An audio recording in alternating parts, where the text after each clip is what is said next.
All right, so somebody's popped in. All right, should I open up the waiting room? Let's go and open. Welcome, Laura. Welcome. Hi.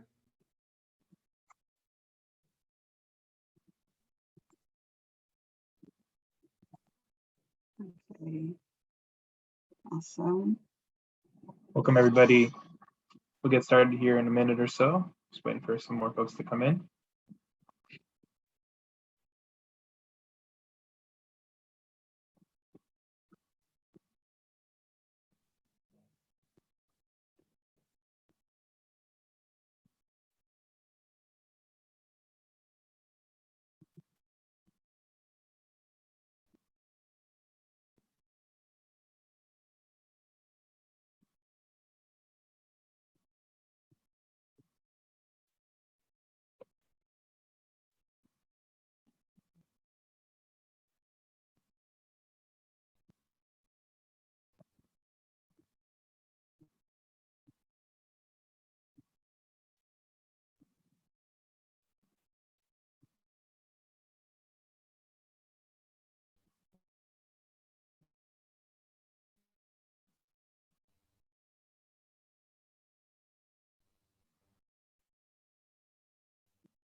We can go ahead and get started. Wonderful. Welcome, everybody. Thank you all for being here. I know other folks will kind of join in as we continue, but we want to welcome you to our third installment of our Phase 1 Readiness work session. This one specifically focusing on King County Promise partnerships.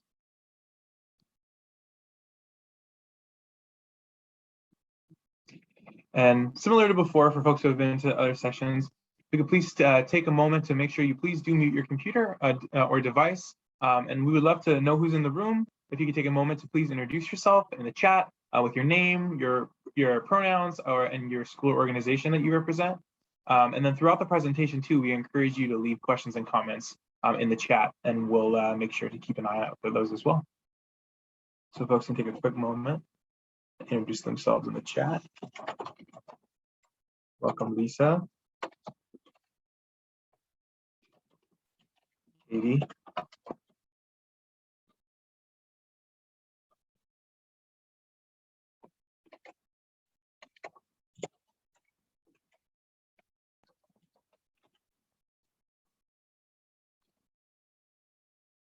Hello, Stephanie, Mona, Laura, Scott.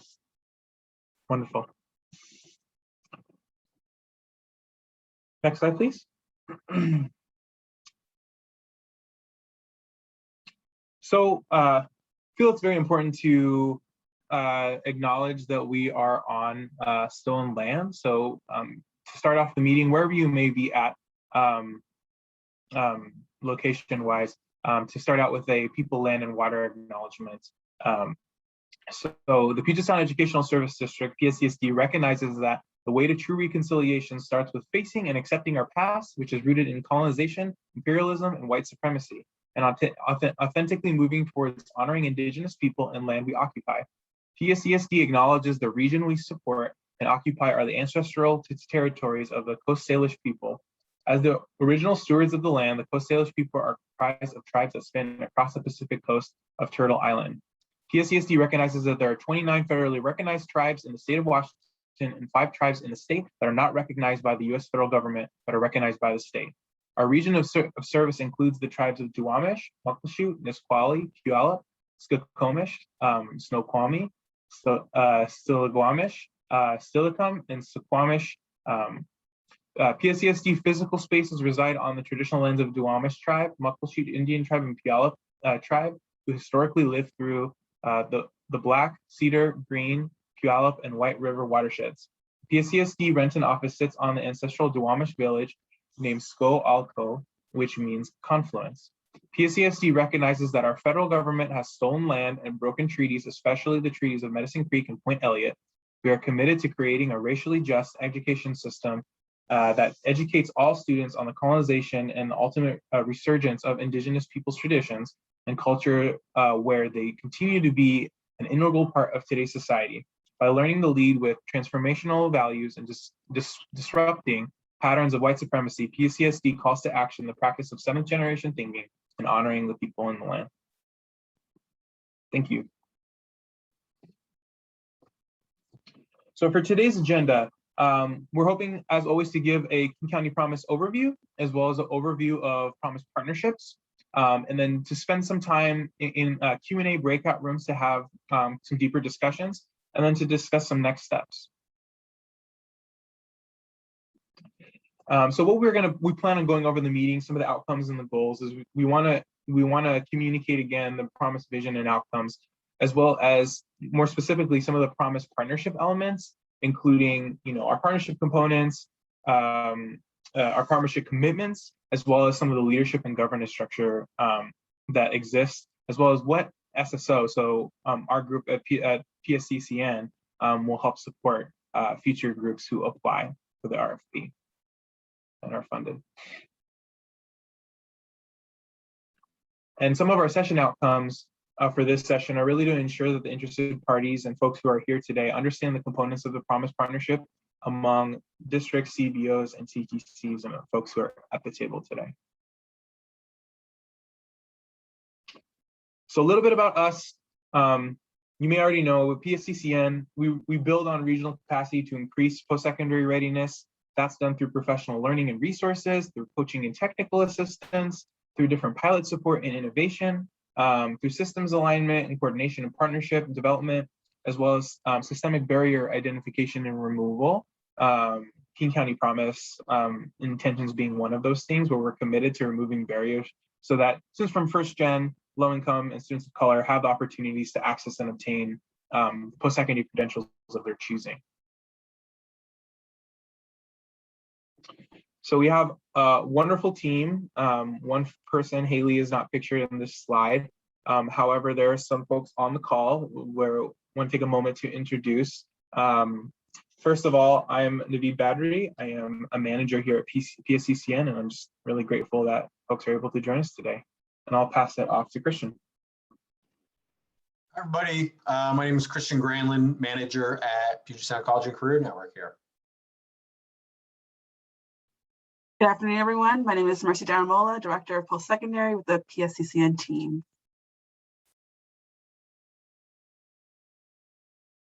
Wonderful. Next slide, please. Thank you.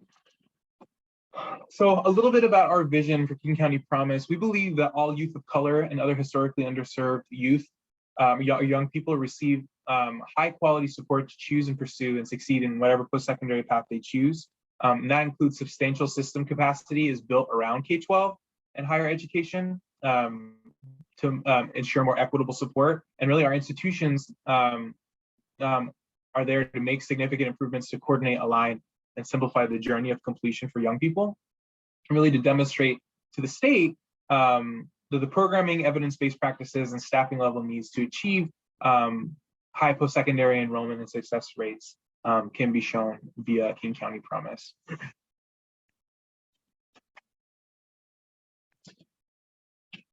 Some of the end states of this work and what we plan to achieve is to increase post-secondary attainment at the student level, to increase post-secondary attainment served to youth to 70% with no gap in attainment.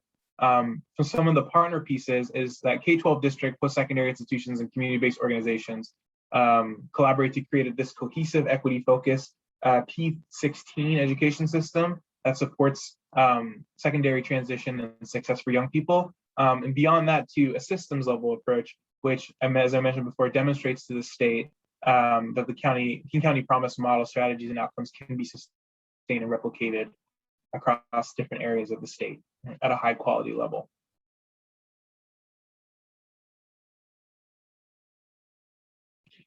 So with King County, many of you have seen this before, but really coming in with a phased implementation plan and approach, which we will talk about too a little later as well. But just from a high level, really we're looking at Q4 later this fall for an RFP release in 2021, and for partnerships to be selected in Q1 of 2022. We're planning to happen in Q2 of 2022, and for partnership launch to happen in Q3 of 2022. And then kind of other phases of the project kind of happening a little later with phase 2 of the partnership in 2023 in Q4 for the release, going on to much later dates, with kind of the long-term goals are that all King County CTC and public high schools are participating in Promise programs.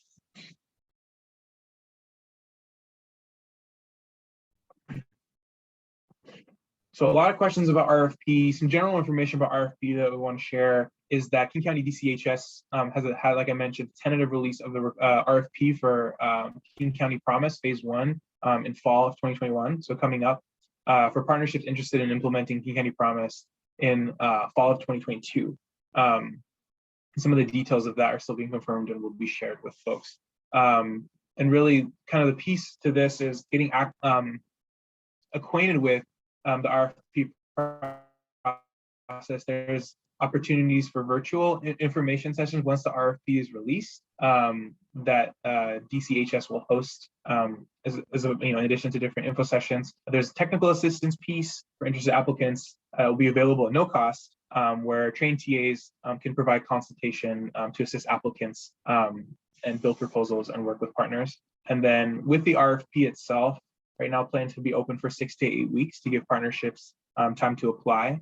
And then with contracting with DCHS, you can view the contracting with DCHS page to learn more about how contracting works, to see if there see any open RFPs and proposals responding to DCHS RFPs are submitted through Zoom grants. But you can, we'll send this presentation out after the presentation, and folks can be able to visit those links as well. So who is King County Promise for?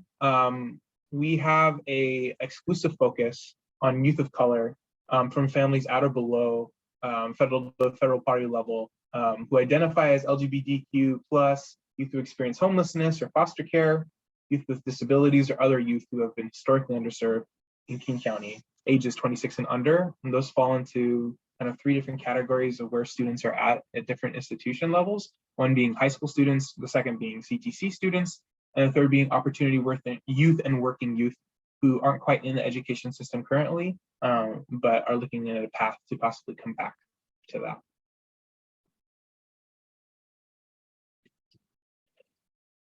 And the Promise students at the different levels will look differently. For K12 students, how the Promise will look like will be whole building support for 10th and 11th graders for this prioritized population that I just mentioned, as well as a senior class cohort where students complete a Promise student pledge by fall of their senior year. And then there's that pathway partner cohort where students who plan to attend partner CTC kind of at that next level that will get that support and that transition support.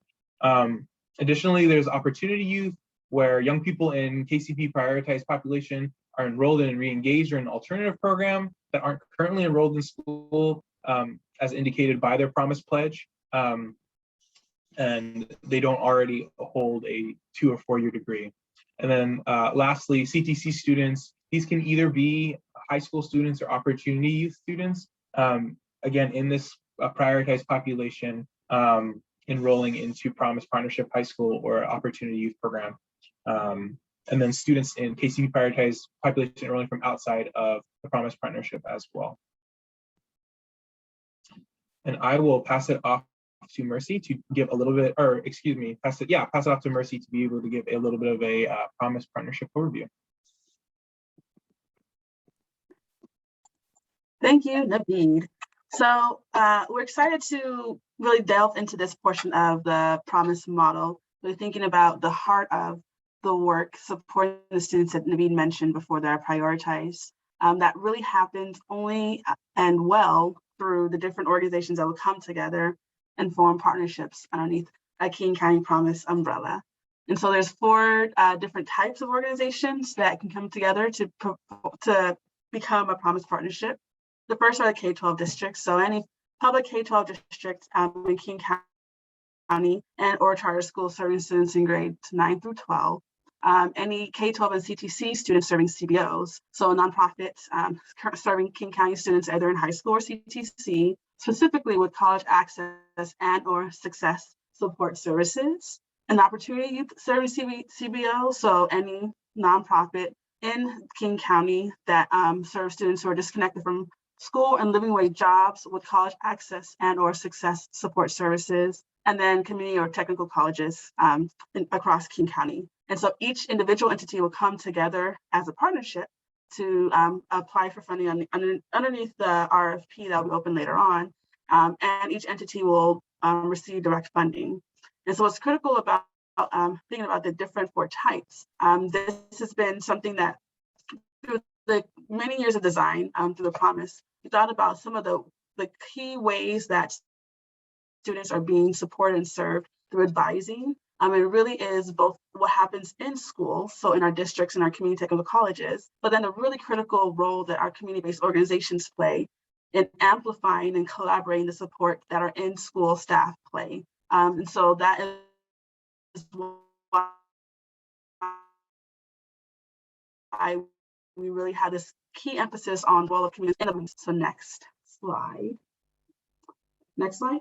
So this is what you can kind of, the ideal Promise Partnership and across the model will look like. So the four types of institutions coming together around a shared student caseload, so that in high school, students can receive supports from Promise advisors in the school day and supported by community-based organization advisors who are working in collaboration. The same happening for students who are in CTC, receiving support from Promise advisors and then community-based organizations. And then opportunity young people receiving support from their community-based organization advisors who are then supporting them as they navigate either into K12 or into post-secondary as part of the Promise Partnership pathway.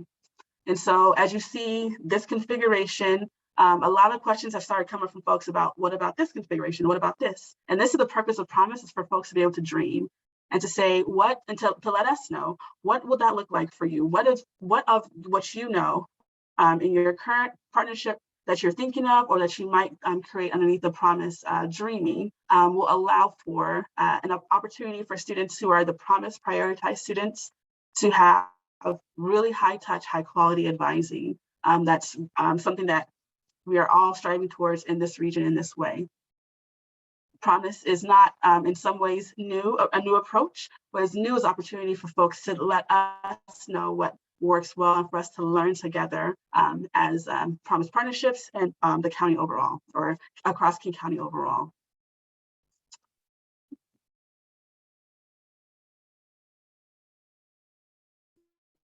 And now I'll kick it off to Christian for into the Promise commitments. What are some of the things across the King County Promise model that each partnership will, and partner within a partnership, will be able to execute?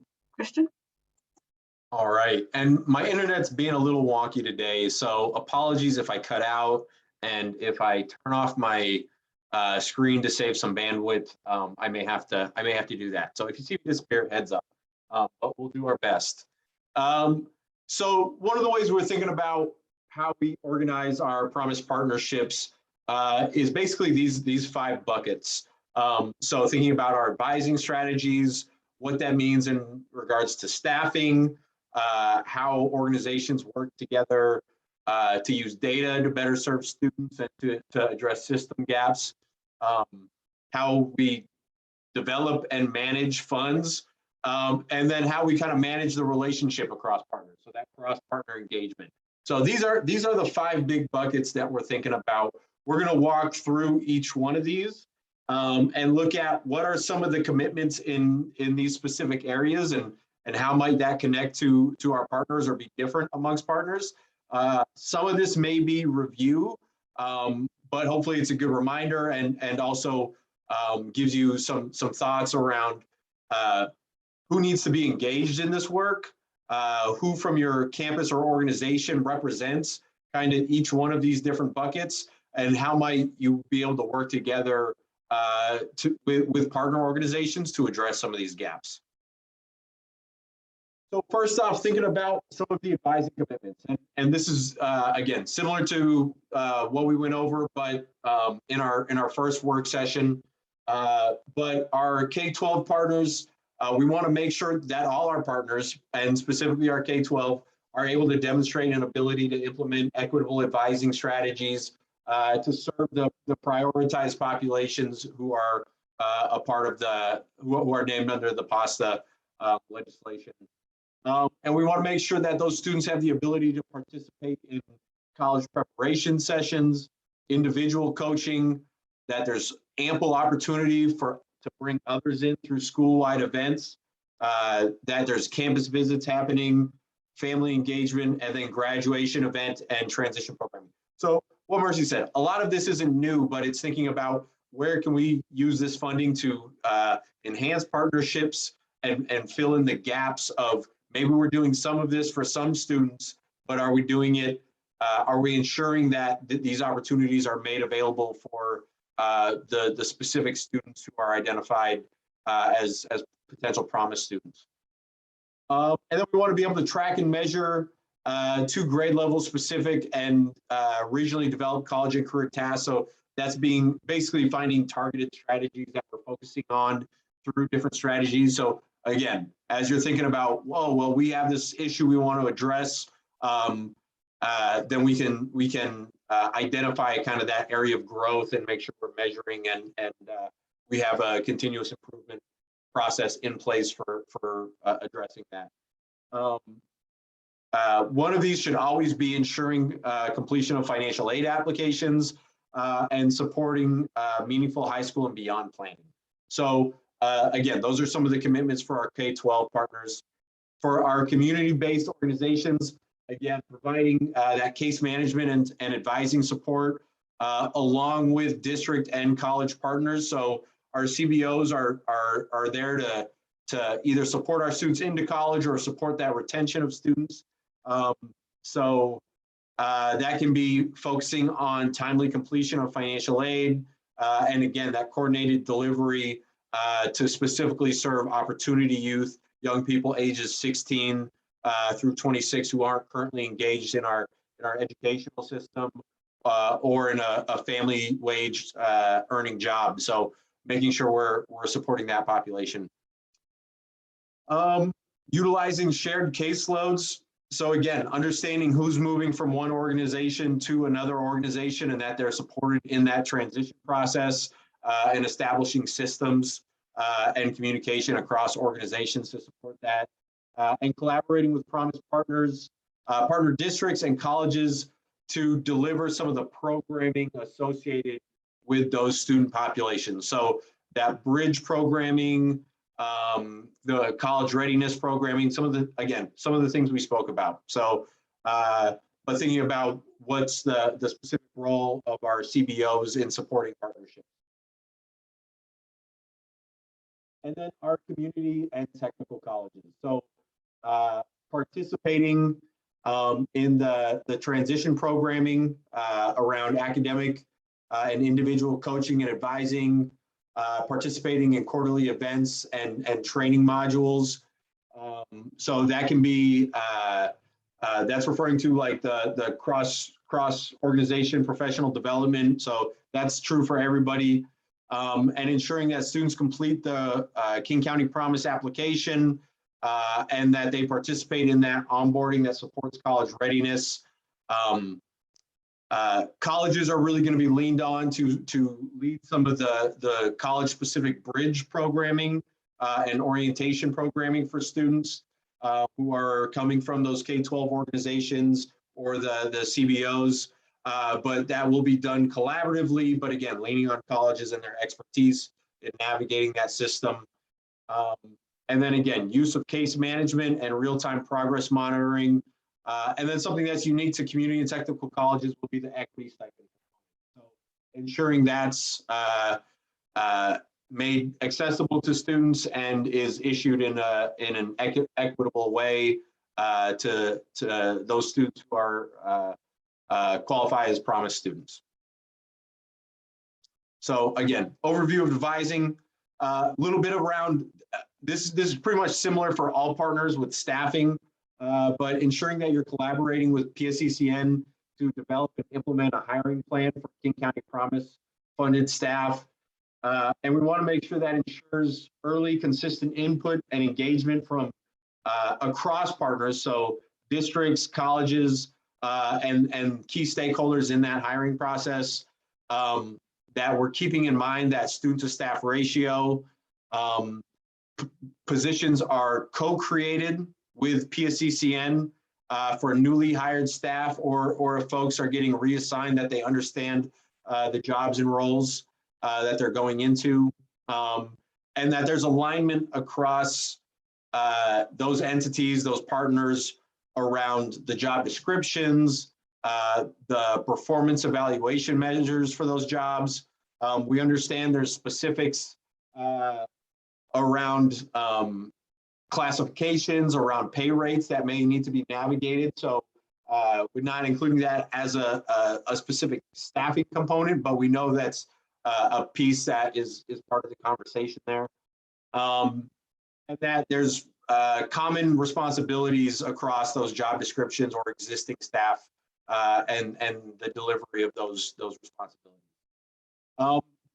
We also want to be really mindful about the integration of staff into a college campus or into any organization structure, whether that's CBO, K12, CTC. And so thinking about where those staff live, who do they report to, how do they support the overall strategy of Promise? What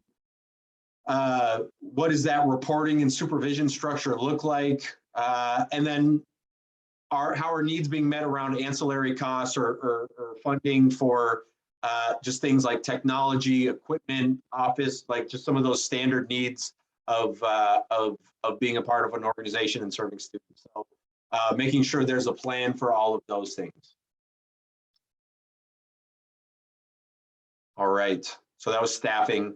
Now we're going to move into data a little bit. Again, this may be a little bit of review, but again, there's common commitments across all partnerships. So we want to ensure that all of our partners are establishing and agreeing to and moving forward on data sharing agreements across all the local partnerships and with us, PSCCN as the intermediary, which allow for student level data sharing, seamless advising support, improvement of strategy and evaluation, progress tracking towards Promise outcomes over time, and the ability to share established data points per Promise DSA with Promise Partners, PSCCN, and King County Self-Reporting.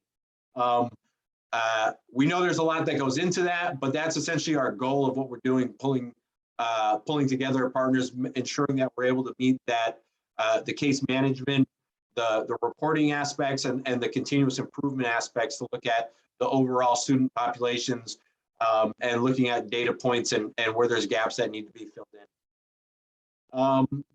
And then the tracking and reporting of the completion of Promise milestones. Again, these are things we want to track and make sure that there's a process to capture that information and capture the milestones of Promise students in the program.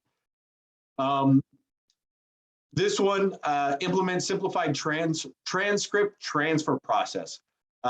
It's I don't want to say aspirational. This is something we absolutely want to work towards, but is maybe a little bit more of a long-term goal, and we understand some of the components needed to get to that point. And we're looking at different Promise models right now that have that as a component, and trying to find a way to scale up and build to that. Administer and share results of annual Promise survey, student survey to understand student perspectives and student improvement opportunities. So we always want to make sure we're collecting student qualitative data and quantitative data, collecting that student feedback and incorporating that into our continuous improvement process. And then we want to participate in ongoing assessment of local Promise partnerships, including feedback from key stakeholders. So looking at how the partnerships, how students are moving from one organization to another, and using data to support that assessment and continuous improvement. And then some of the things that are specific to K-12, CBO, and CTC. So, you know, tracking and reporting milestones that are happening within the K-12 system, and ensuring alignment across the student information systems or the high school and beyond platforms. Making sure there's an updated roster of K-12 of the high school students, and that the necessary information is being moved to be able to support the transition of those students, either from the CBOs or to the districts or to the CTCs. And then with CBOs, we want to make sure that either the Promise case management data system is being adopted, or that if there's already a system, that there's alignment with that current system to whatever system we're able to set up to Promise. And then with CTCs, one of the key things is that we want to make sure we're tracking course placement for incoming Promise students. Some of you may know we've been doing work with that with PSCCN. So that's a key component of tracking that piece. And again, some folks, this may be a little bit of review, but how we're thinking about kind of the data flow and kind of how it moves over that student life cycle. You can think about where will different organizations be involved in different aspects of this. So how are each organization utilizing that pledge form and leveraging that to build student rosters, to engage students, to survey students, and using it as that kind of initial kickoff point for students. And then for us as the intermediary, how that supports us in defining the cohort. And then from there, us disseminating that cohort information to support case management across partners, to support interventions and tracking, and then how that feedback comes back for reporting to either us or the county. And then funding, again, what's common across all partners. So develop and maintain a local Promise partnership funding plan that identifies kind of what we spoke about before. What are some of the ancillary costs that we think we may need around equipment, technology, office space, and how are we addressing those needs? And is there sufficient financial match and a funding plan towards Promise-related strategies that support the priority populations? And the ability to match PASTA funds with both leverage existing funds and new private funds. So something that all folks need to think in mind. There are some nuances between organizations. So basically the difference is that CBOs do not need to have a financial match. There is going to be match in terms of in-kind contributions, but that's to help support equity around creating a low threshold for CBOs to be involved in this process, and that we're able to engage some smaller BIPOC-led CBOs in supporting opportunity youth and supporting other Promise populations. So that's basically some of the key difference there. Other than that, everybody's working together on raising private funds through whatever methods, but that there's collaboration and work on that, and that there's alignment with CTC and the K-12 system around what any financial matches are.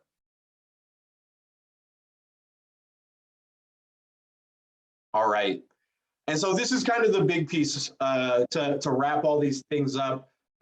Cross-partnership engagement. So we want to ensure all the structures that we have in place. We've kind of walked through some of the more mechanics of these partnerships, and this is a component of that. But it also incorporates, we want to make sure we have structures in place to maintain partnerships, to maintain the communication that happens in these like 5 different bucket areas, and the commitments to support that. And this also is kind of an overarching component of Promise where,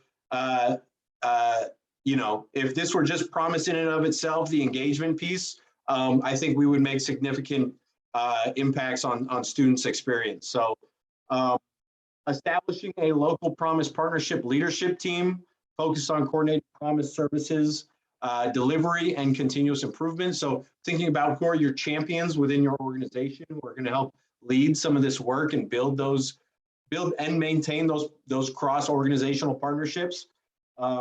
Using a shared governance model, establish shared responsibility and mutual accountability for service delivery, leadership, and continuous improvement.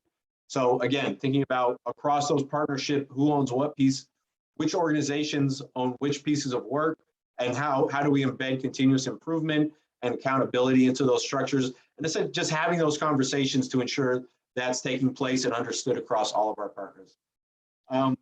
Designate and ensure active participation of key leadership representatives. So participation is a key component of doing some of this work. You have to, show up to be engaged and be a part of the process. And ensuring active participation of Promise funded staff and other staff who may be connected to Promise. So, we may not have financial aid staff who are specifically funded through Promise funds, but are they connected to the work? In what ways can engaging them or bringing them into the development of these partnerships support our students? So that'll be done through our regional Promise network and can be supported by professional development, our continuous improvement practices, and sharing best practices across different partnership sites. And then again, going in again more about our cross-partnership engagement. So ensuring that at the beginning of the process, there's an assessment done across partnerships, demographics of the Promise priority population and post-secondary, and looking at post-secondary readiness and completion outcomes. So assessing that, and then assessing the status of existing post-secondary readiness or completion system, including what are you currently doing in regards to advising, what are your current advisor ratios look like, and how are you currently allocating state funds for advising staff, or organizational funds, what supports are already in place. And then co-creating, again, across partners, a Promise delivery plan in partnership with PSCCN for a racial justice informed delivery approach, proposed alignment of Promise activities and strategies with existing post-secondary readiness and completion strategies. So again, what do you already have on your campus? What do you intend to leverage to support King County Promise and King County Promise students? That you plan for student advising ratios at targeted support and outcome tracking for Promise priority populations, keeping in mind the 1 to 100 staff to student ratio, and the intention of utilizing one-on-one case management support as a school-wide strategy. Shared service delivery between CBO, district, and CTC partners. So in what places is there intentional collaboration, and what places maybe is there unique work happening?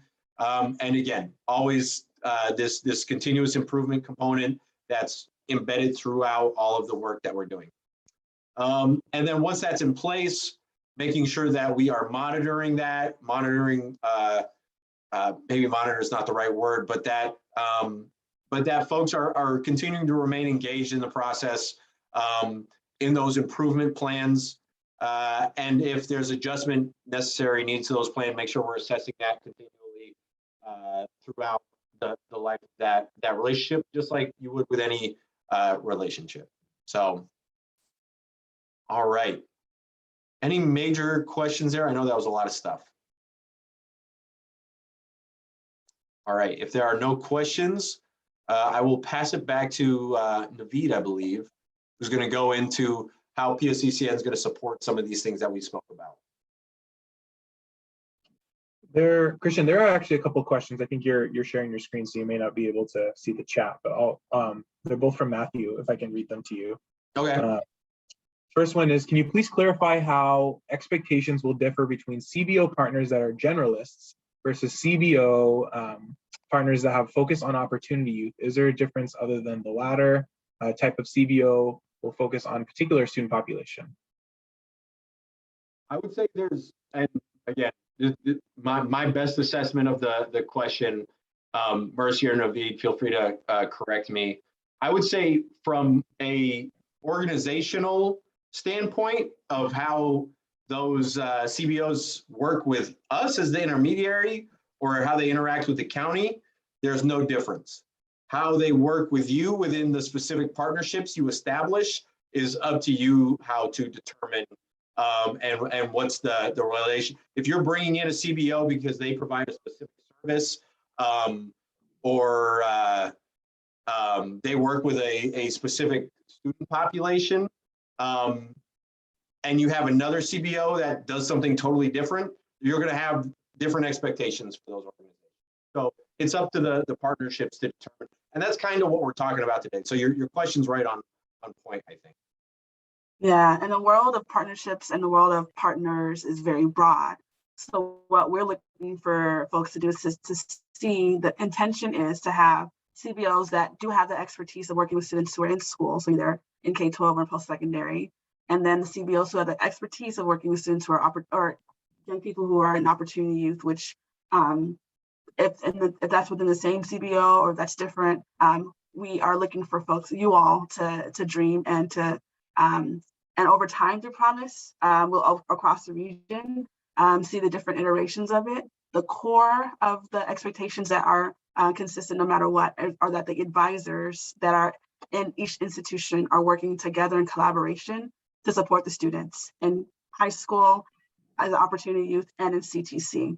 It will look very different based on how folks dream together in their partnerships and over time as well.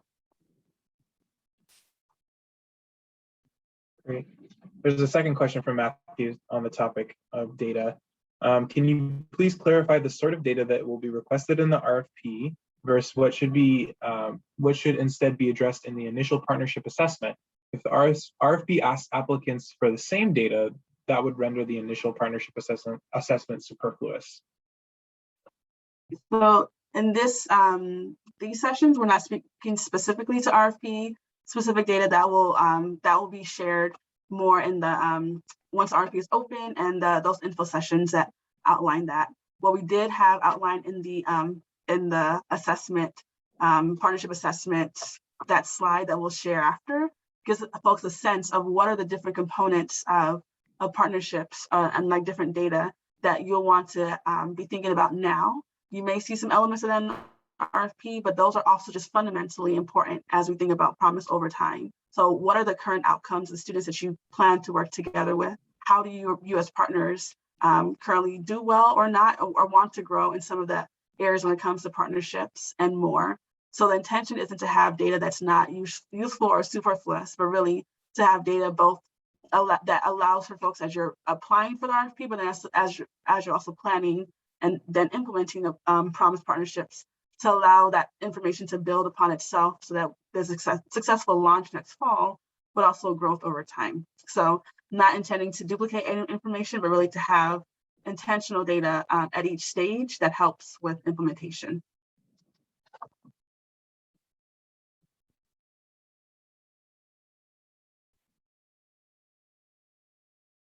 Thanks, Mercy. We'll have some opportunity to go over questions in a few more slides when we open it up for questions, and then we'll also go into breakout rooms. But to get to the next part of the presentation around PSCCN supports, so us as SSO are supporting these partnerships in different ways. One is to ensure that there's overall cohesion across multiple programs and areas of the partnership. Another is to maintain a clear and consistent focus on addressing some of those equity gaps that exist, and then support the efficient and effective use and leverage of these PASTA funds and private funding. Some of the direct roles that we play as a PSCCN team at SSO is technical assistance and partnership support, professional learning, and high quality materials and sharing that information, really, like we've been talking about continuous improvement and cross-system policy alignment, but really to facilitate some of the system improvement pieces and to provide that support. To improve, we talked about data, to improve access to data and facilitate some of these cycles of inquiry that are led by practitioners and improvement. Some of the communications and private fundraising and support, and to be able to support the high leverage of local and public/private dollars as well. There's an advocacy and sustainability piece, really with the model needed service levels and advocate for state investment, as well as to convene King County Promise advisory groups and collaborate closely with the county. So speaking of King County Promise advisory groups, the next slide goes over some of our continuous improvement leadership structures that exist through Promise. One being a youth advisory group, and really this group is meant to serve as guides and reality checks on programmatic decisions, messaging, and to really highlight common barriers and realities. The second is a Promise Practitioner Improvement Network. They're really there to support and implement programming at their respective institutions and develop a culture of learning and desire to improve some of the operational practices and processes related to efficiency, effectiveness, and student outcomes, in addition to some of the continuous improvement work that I had mentioned before. Next is a local Promise Network team, leadership team, and that group is there to address in-system and partnership level barriers that emerge as a result of the implementation of King County Promise. And fourth is Regional Promise Network leadership team that's there to support some of the cross-system learning and best practices in order to address partnership level barriers that come about, again, as a result of King County Promise. And a couple other kind of work groups and committees that are associated with this as well is a data group, work group, and that's there to support data sharing and analysis, because, do data accountability. And then an additional group, a funding committee to support some of the long-term sustainability of Promise funding through institutional matches and philanthropic donations. And, the SSO, us as a PSCCN team, will help support and lead some of this leadership structure and work.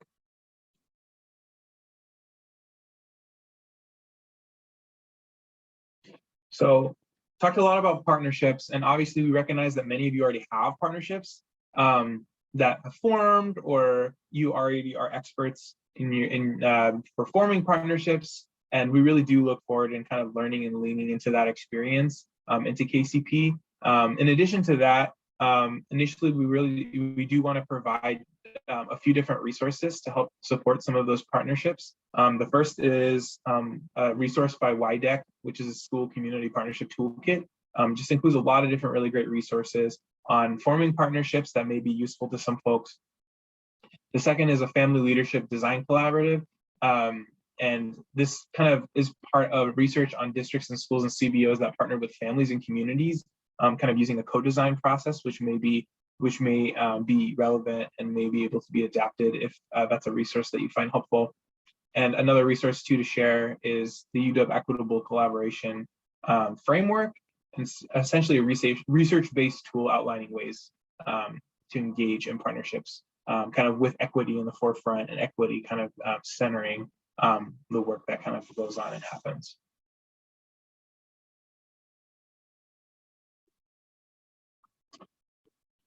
And with forming some of these partnerships, just some high-level recommendations and elements to consider when thinking through. And again, pull this from YDEC. I highly encourage you to look into that resource. But the first element is around kind of in looking for partnership is to have that shared vision and leadership, kind of the idea of, we as a unit know where we're going and we share responsibility through this genuine collaboration and learning.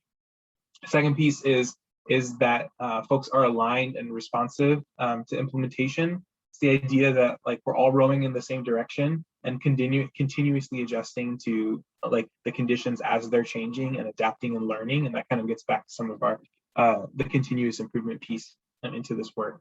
And then another piece is this shared accountability for success. And it's the fact that folks manage for impact and sustainability, to keep each other accountable, and really to look at each other as partners, to, like I mentioned before, not only understand what's working and how to adjust, but also to impact, sustainable change and keep folks accountable as well. So this part of the section really broken out in a couple pieces. One is we really just want to come together and see if there's any questions about the presentation, about anything that you heard, general questions, before we jump into breakout rooms to discuss a little bit further in depth, kind of to get an idea of kind of what folks have already planned, what kind of extra support folks need, and kind of what does some of the champions look like in their system. Prior to jumping into that, I want to turn it back out to folks to see if there's any questions that we can support in answering right now before we jump into those rooms.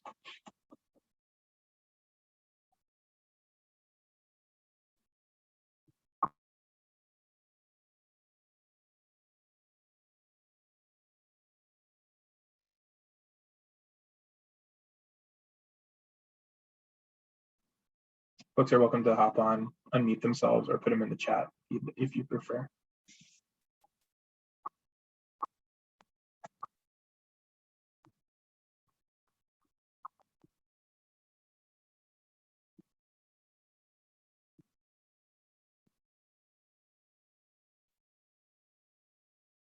Okay, well, I'm sure we'll have deep discussions in our respective rooms.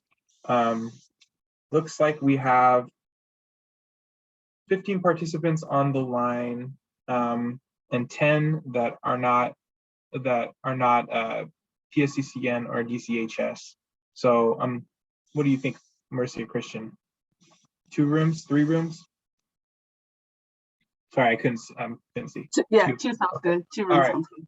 Yeah, and would you want to do it random, or do we want to just the breakup by institution? We'll do random, so the opportunity to kind of be thinking about some of the elements of partnerships and promise in this space. If as CBOs, as CTC or district, this is the time to kind of have some work session time today. And so we'll do randomly so that you can also hear from other institution types too, and kind of hear what are some things that folks are thinking about, and share what you've been thinking about as you're starting to think about who partners might be for you. So I think we'll just do 2 randomly sort of rooms and let the magic happen from there. Great. Christian, there you go. Thank you. See everyone in there. See folks there.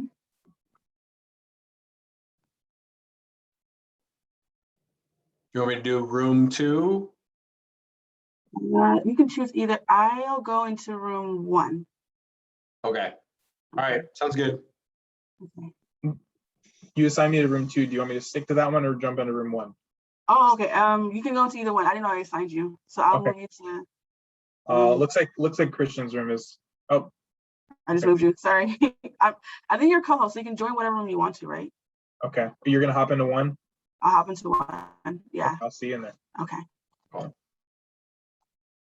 Hey, y'all. All right. Hi, everybody. How are y'all doing? Doing well. How are you? Good. So what questions, if any, did we have today? Or, I think the main goal or one of the takeaways we wanted folks to have is to start thinking about who, where do current relationships already exist with your organization that you can begin to think to look to and developing, maybe beginning some of this conversation around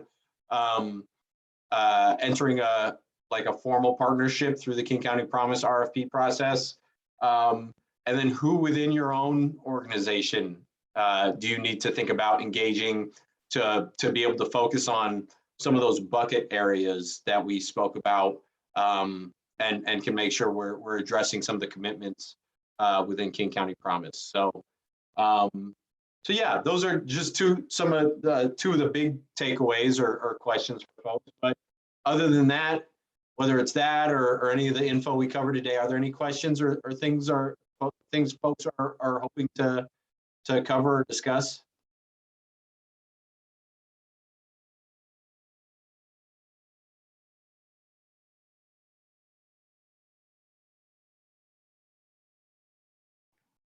Can you describe the student flow through the program? Like, let's say a student, starts at a high school and they don't want to go to the CTC in a specific partnership that's located with that high school. Do they have opportunities to stay in the King County Promise program?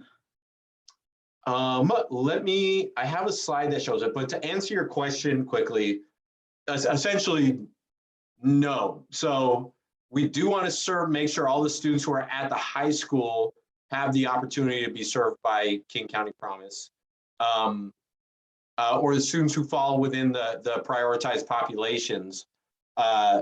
Beyond high school, if student says I want to go to UW or Wazoo or something like that, we want to do follow-up data collection so that we can track whether the interventions helped in that transition to that four-year university.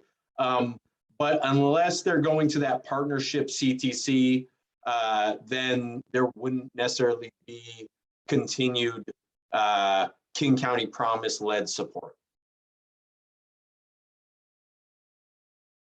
And I have if I can find it, let's see.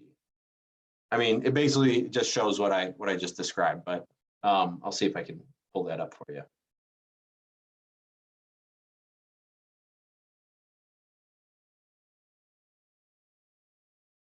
Other questions, or I'd be interested to hear just kind of what's going through your head in regards to, as you think about partnerships with your organization, and potential, other partnerships, whether it's old existing partnerships or new ones that you want to foster, and hear where folks are at on that.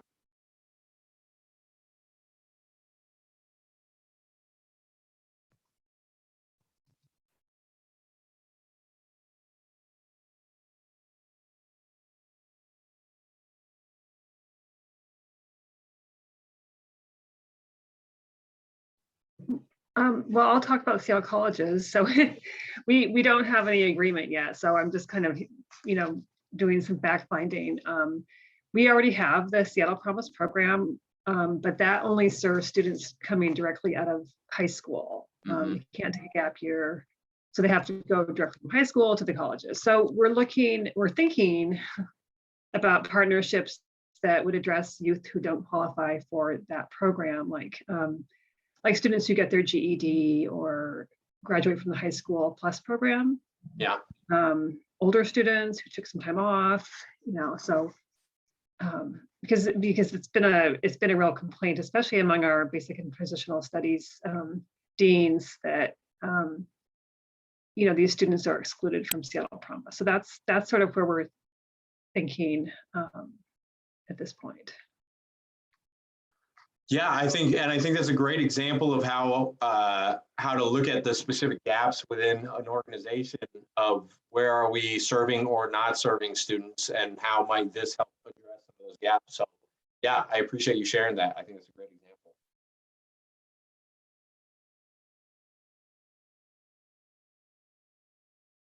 What about other folks? Are there other questions, or are you maybe cataloging that list of folks to begin connecting with in your head?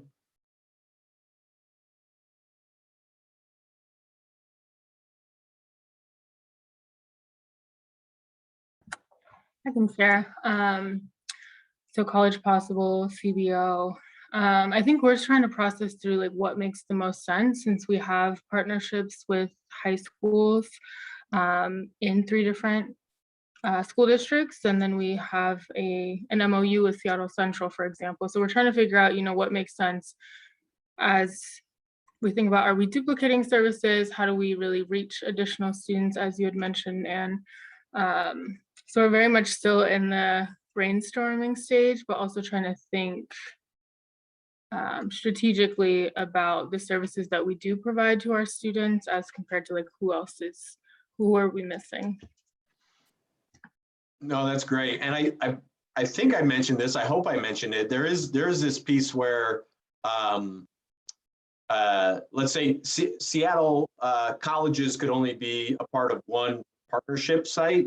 CBOs are not necessarily limited in the amount of partnership sites they're involved in, just because of the some of the dynamics of who students may be serving. But also there's capacity limitation. You can't, I'm sure, you know, you wouldn't be able to fully engage with every partnership that wanted to bring you in.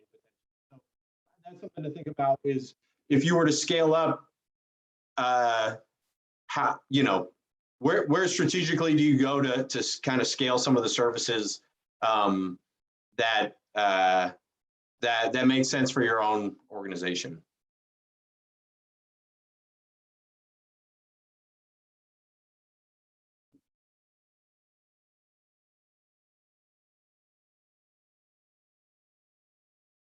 Other questions?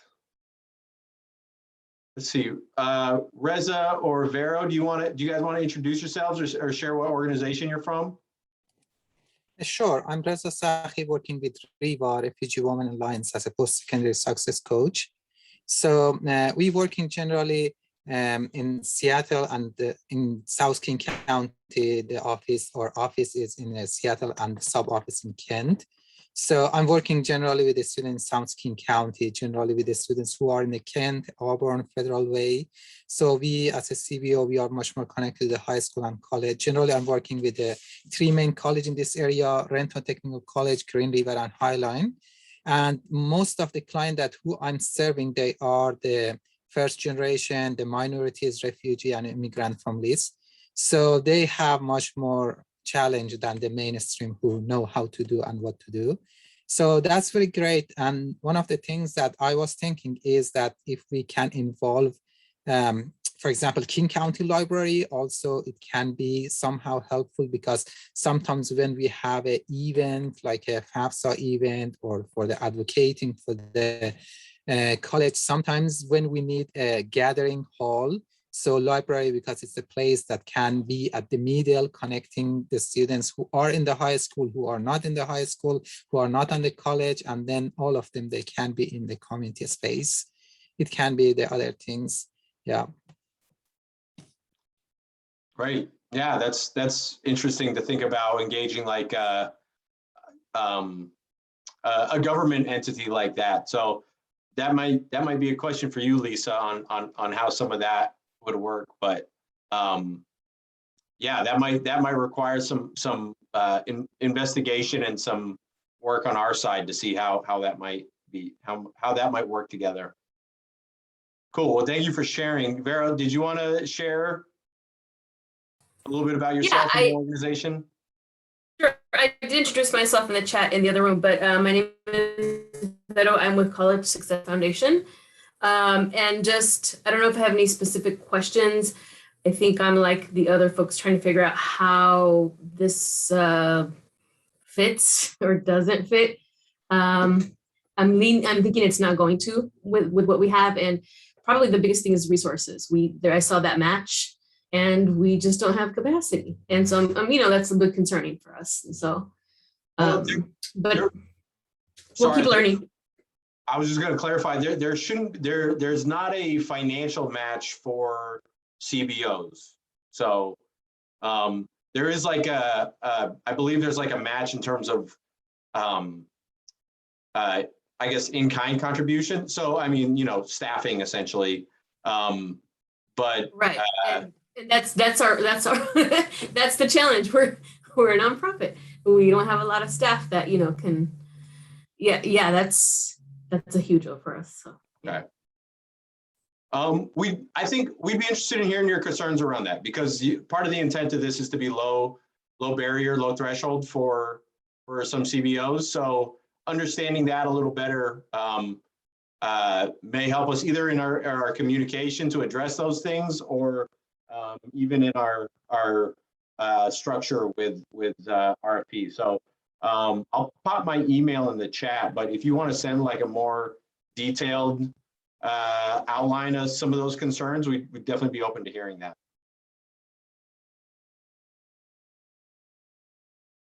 Thank you.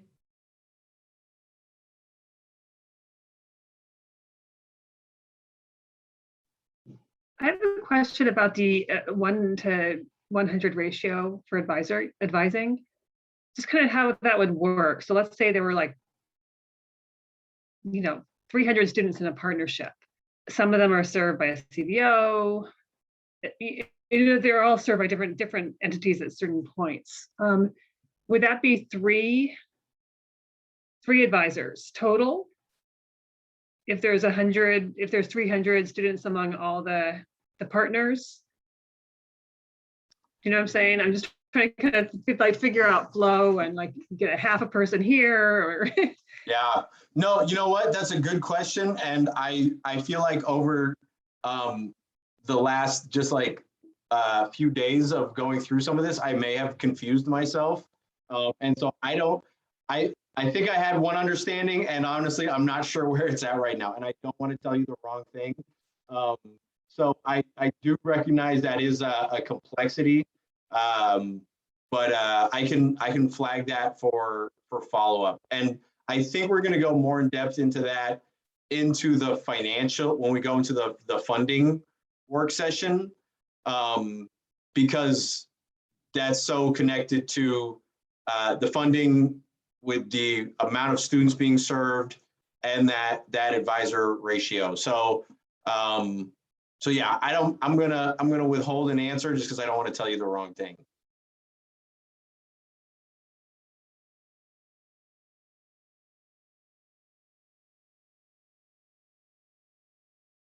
And Lisa, I don't know if you have any insights on that piece of it. All right, no lifeline for me. So, okay.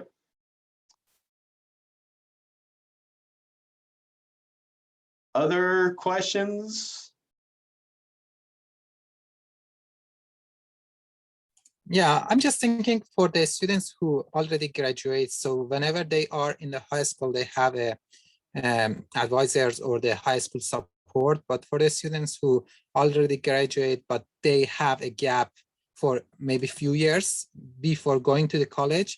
So is there any ideas that somehow we can support them? Because, generally I see that people who finish the high school and then they go to the job market, it would be much more challenging for them to go to the track and going back to the college and study. So if we have an idea that how we can cover to that population, it would be a part of the job. Yeah, no, that's a great question. And it's a challenge too. There's this component of like, we want to reach those students who are not currently like in the system or engaged in the system, but it's hard for us to establish these partnerships and these structures. Like it's kind of having these partnerships is kind of inherent in how we work with those students. So what I guess long answer short is to say we're prioritizing students within the partnerships. So that said, if those partnerships want to develop a strategy to conduct more outreach, or let's say a district is able to provide like, hey, here's all our students who we know didn't go to college last year, and the CBO wanted to conduct some follow-up or outreach to them, there could be some targeted strategies that way. There's also opportunity where the CTC, let's say they've dedicated all their resources and the CTCs, they're kind of at the end of the funnel, right? So if after that, serving the district students, serving the opportunity youth students coming in from CBOs, they still have capacity within their advising ratios to serve more students, they can look at who's on our campus who we could potentially serve to include in this, but we are placing priority on those partnership populations. Does that make sense? Yeah, thank you. Okay, great. That's great. Great question though, and it's a challenge, and it's something that's like, this is not like a promise, is not like a Band-Aid fix it all, everything. There'll have to be some intention to address where students kind of leak out of the system. So and that's kind of why we're hoping to see creativity and see how partners work together to address some of those things. Yeah, definitely, because I see that some big employees like Starbucks, they encourage their employees to go to a school, even they provide some scholarship for them. But for many others like Amazon, like the many other companies, they do not provide any support for their employees. So if there is some kind of connection with these big employees that we have in the area, at least for the target groups that we can say the youth who working with them, and then if we asking them somehow if they can supporting them to go to the college, it will be a big portion. Because I see that many people who graduate from high school because of the needs or whatever, they go to the job market, and then after just a few months and years, it will be completely out of the college, and this idea of going to school will get out of their mind. So yeah, absolutely. And it is important things. For sure. And there'll be future iterations of Promise where like maybe we do look at like working with employers and finding other ways to either bring in different student populations or building in some of that connection to career after college. So there's definitely ways that this can continue to grow, and we'll be looking for those opportunities down the road.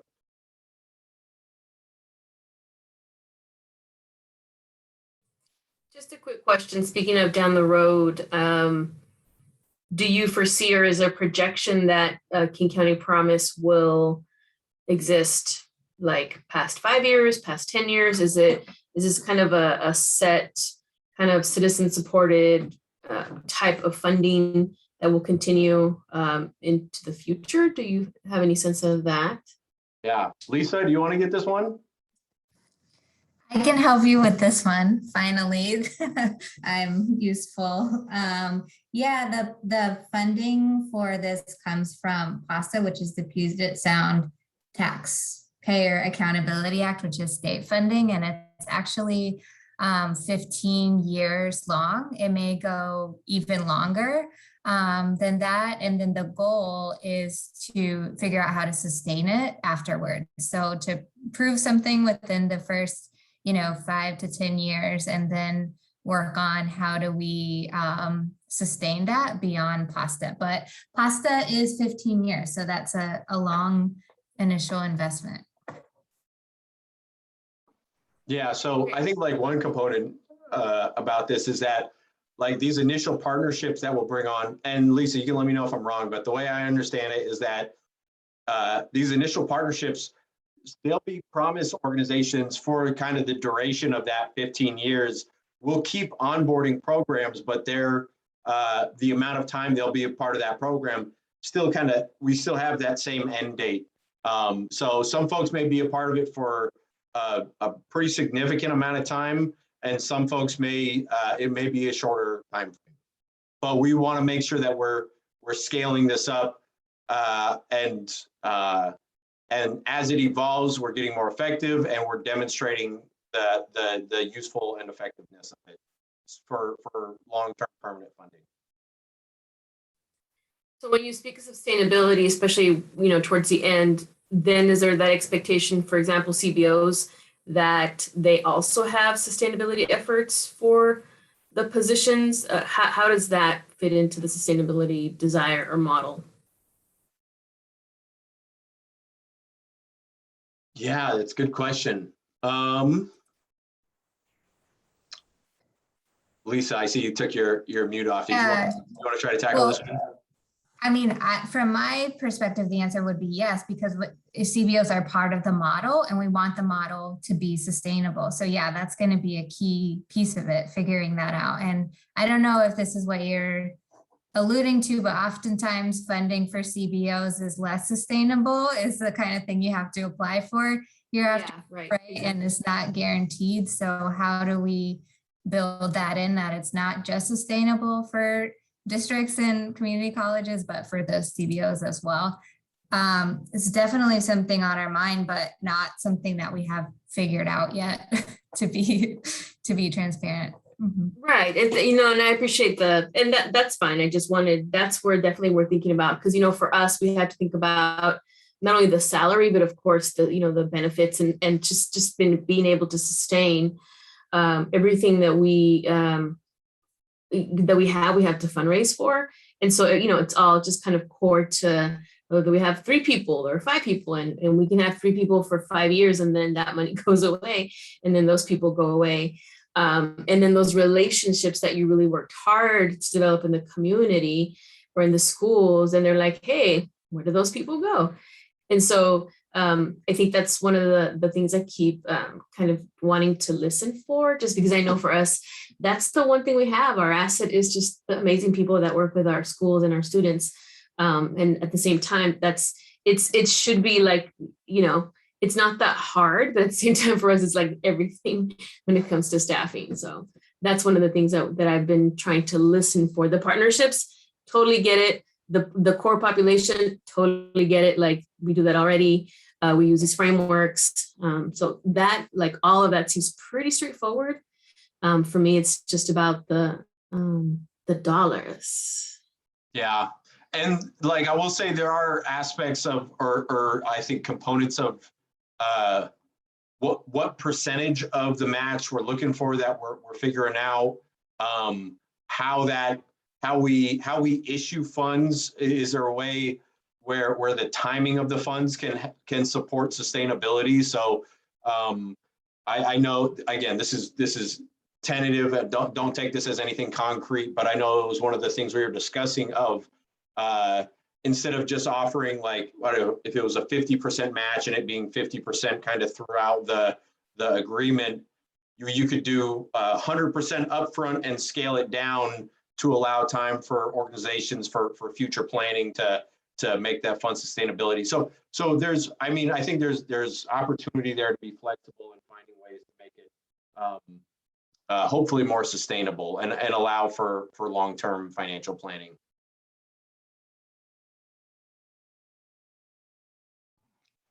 I just want to add that that sustainability is also a big issue with a public organization, the state agency. We laid off about 20% of our staff last year because of, financial pressures. And each year, funding for community colleges kind of stays the same or goes down in terms of real dollars. So it's not like, it's making a hard commitment for sustainability would be impossible, I think, with this grant. So I'm kind of curious to see what the requirements are around that. Yeah, that's absolutely something we feel from our partners and we hear on a pretty consistent basis. So yeah, if you know good folks for those fundraising committees, we want all your good people with that. But yeah, we want to make sure this is sustainable and also attainable for organizations to be involved, that we're not setting out an application that nobody's able to apply to. But definitely hear that what you're saying. So former Seattle colleges myself. And well, I think also that's why is it Reza, I'm sorry if I'm mispronouncing your name, my apologies, but something Reza said earlier about including I think you said libraries, and then also just businesses or, kind of other entities. It would be a smart approach that way, because ultimately, why are kids going to college? To go get a job, right? And so it would be really interesting to really kind of think about that partnership as a true pathway from graduation through education and then into placement. So I know for us, that's been our approach in the last year or so, because we were trying to do some work with Career Connect and some of those potential dollars. And we ended up running into some other issues as well, as far as kind of those sustainability questions. Because again, we don't have those resources, but we said, well, what could we do? What could we learn from that model? So we're trying to think about the complete pathway. So it's middle school, high school, college, community college, university, and then into placement. So we're thinking about it from that perspective. So I think there might be some funding possibilities there, but that takes a while to develop that and to kind of get private industries to be patient, to wait on the back end to receive that, those folks. And so we're trying to come up with other things like internships and placements so that they can kind of see those students sooner rather than later. And the students themselves can be interested in that and kind of have the reason or the why they're going to go to college. Students our enrollment dipped. I mean, we're the strongest when we're in the schools with our students, and it was not easy for us to manage it. We still were able to have about a 72% engagement, but that's down from like 97%. So for us, it was a big dip, and we lost some students that we never were able to connect with again. And that's just kind of like, it's, gut wrenching. And so now we're excited, not that we're over the pandemic, but we're thinking of other ways to basically re-engage those students again and say, hey, whether or not you go to school, you need some kind of training to get a job, don't you? And we're trying to kind of tease them that way to connect with them again. So I think it was such a smart idea to bring that up. So I'm thinking, is that a viable solution as far as partnerships? Would that be something that is acceptable in this proposal? I mean, I think if you're able to establish those partnerships through, I think that's something we'd definitely be open to hearing. I would imagine, I don't know, if College Success Foundation has connections with I don't know, Microsoft or whatever, employers that exist out there in our area, where those relationships are able to be established and worked in. I mean, I can't speak for the county, but I know for myself, that's something I'm open to hearing. I think how King County Promise evolves as an entire entity, I think will be more, hopefully, valuable to the largest group of people. We're all about scaling this in a way that's manageable and reasonable and allows us to do our best work possible. And so there's going to be iterations. We're not, our mindset is that we're not stuck in one frame of service delivery, and that there's going to be opportunities for the work to evolve. So if that includes doing more engagement of employers and building in connection that way, I don't see why we wouldn't explore that opportunity. The piece that I would want to add on though, Christian, is if that is something that King County would fund, or if that would just be something that the partnership is saying that they offer, but not something that's within the scope of King County Promise that we would be able to offer support for. We're bound by something called the implementation plan, which has really, it was passed by King County Council, and it has really specific sort of activities and parameters on the funding. So I would have to check on whether that would be something that would be able to be covered under the grant, if that's what you're suggesting. Thanks, I appreciate that. Yeah, thanks for helping clarify some of those guardrails. So I know it's easy to dream big, and but yeah, thinking about what can we do versus what can we do that's funded by the county and has specific outcomes attached to it.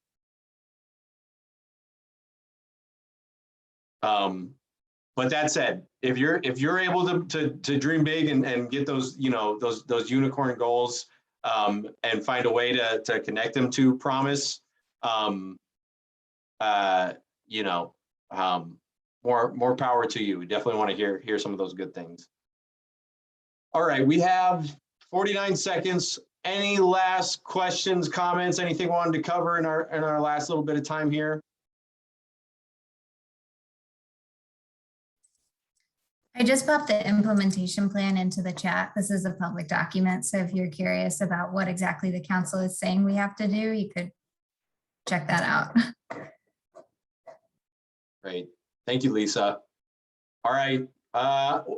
20 seconds left. I will see you all on the other side. Thanks, everybody. Project screen to close us out. Or Christian, actually, since you've been doing it, I'll let you take that over.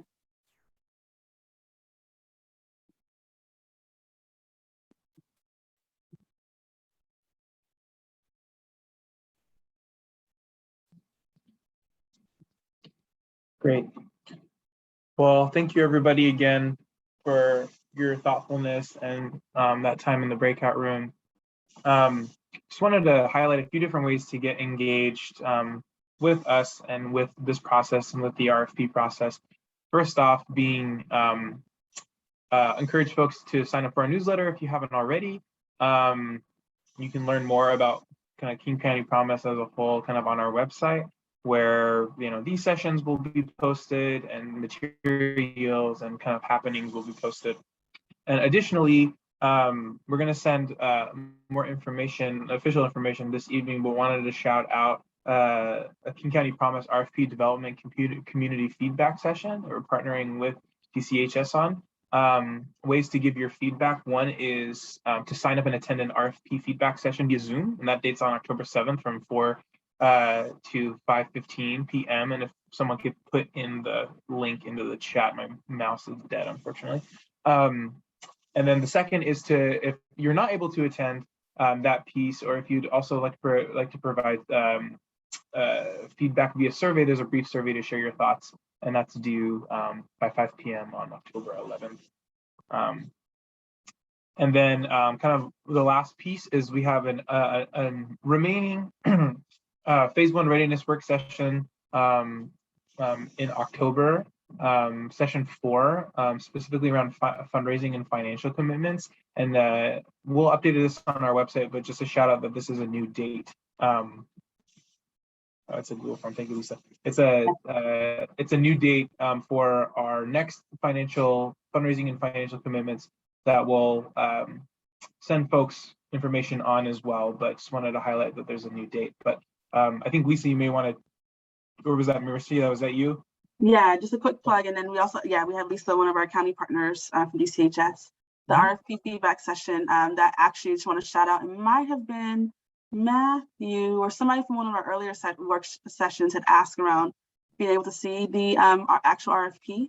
And because our work sessions right now are all about the model itself, and the RFP specifically is a different process that will take elements and make it more specific about phase 1 promise. This work session or this feedback session is an opportunity for folks to see an early view of what the RFP will actually look like and give your feedback, so that PSCCN and King County DCHS can get your thoughts on what it looks like, some of the components of it, and then help us as we finalize that before putting it in front of you. And Lisa, anything else you want to add? Yeah, I would just clarify that unfortunately we're not able to share like actual documents of the RFP, but it's a broad overview and learning more about the components and a general overview for folks to give us feedback. But unfortunately, we're not able to share like drafts or any of it. So just want to manage expectations of what you're going to see if you come to that meeting. But there's still a lot of opportunity to give really meaningful and critical feedback without seeing the actual document. So hope you can come, and I put the link to register in the chat. Thanks, Lisa. Mercy, I'm no good at talking quickly, so just wanted to clarify something on the last slide about session 4. Are you saying that it's duplicated on the 4th and the 11th, or it's on the 11th instead of the 4th? It's on the 11th instead of, initially it was going to be on the 5th. 5th. Okay. Yeah. Okay, thanks. Yeah.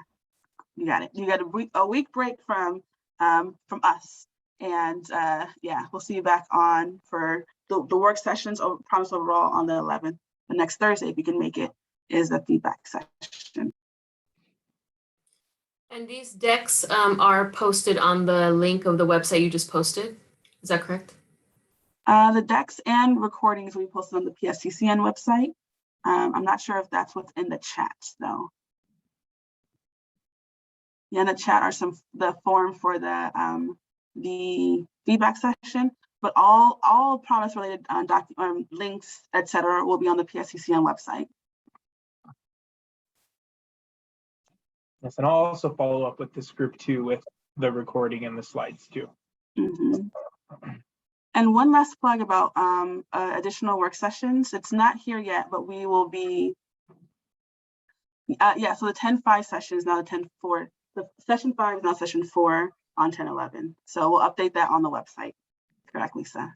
And we also have, we've been working with the Equity Education Coalition to do some work to engage young people as we've been thinking about rolling out the Promise this first phase. Young people were involved all throughout the development process, but we also want to make sure that we continue to keep them involved. So AEC has been our partner in both connecting with young people, but we'll also be holding a similar set of readiness sessions, a couple of them for community-based organizations, overall, and for small and BIPOC-led CBOs, so that there's an opportunity to make sure that the Promise opportunity gets deep into the communities that are reflecting the students and young people that we want to serve. So more detail about those dates to come. But those of you who are community-based organizations or know CBOs that might be interested in Promise, we want to make sure that we get that those opportunities to engage and learn more about Promise as far and wide as possible. So that will be sent out via email, I believe, next week once we have those dates confirmed. Yeah, Matthew, I see that you have a hand raised.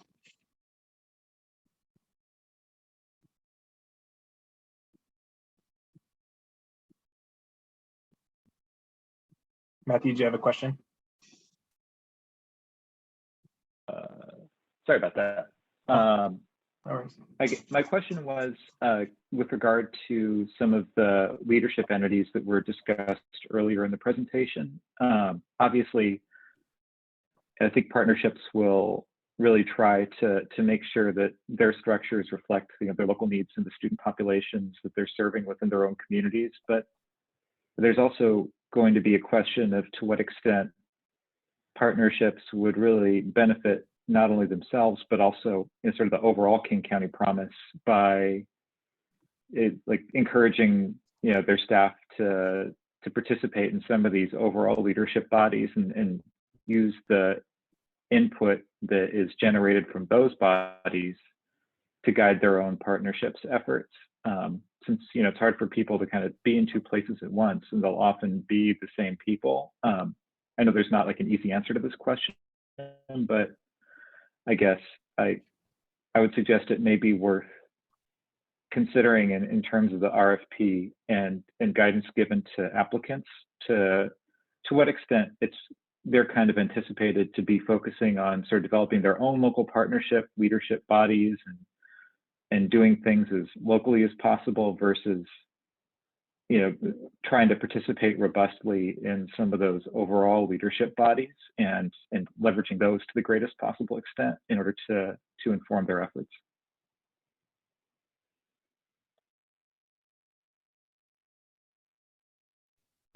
Yeah, that's a very great point. That's the through line intention to not have more folks at meetings that are able to do the work, but also find key ways that can bring people together that supports the work being done.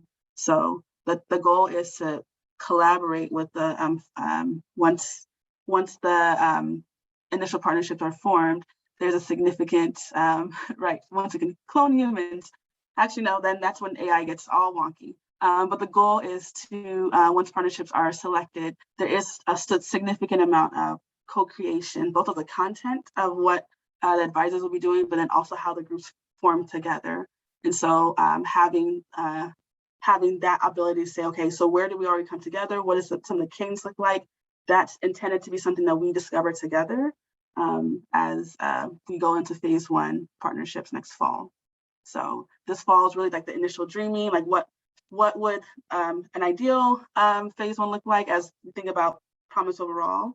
But then when we get into that implementation, it's intended to be something that's done in really, truly in partnership as folks are funded and see the fall at the top of the next year.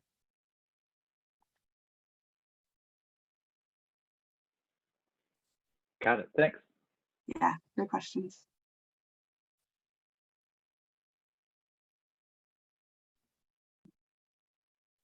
Any other questions before we close out?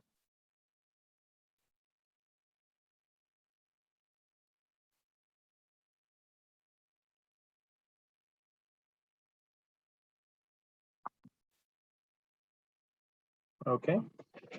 Well, again, I want to thank everyone for making the time to be here. We appreciate your feedback and your transparency and just kind of what you already have planned, what partnerships and systems kind of are in place in thinking about kind of the next steps of Promise. So for more information, you can again make sure to please join our mailing list if you're not on there already. And then just some of our contacts for any like engagement or outreach pieces, please reach out to me, Naveed Badri, and then with any other general inquiries, reach out to Mercy. We'll be happy to help, and I look forward to continuing to work with you all on this very soon. Thanks, everyone. Have a good afternoon. Thanks, everyone. Bye. And we'll stop.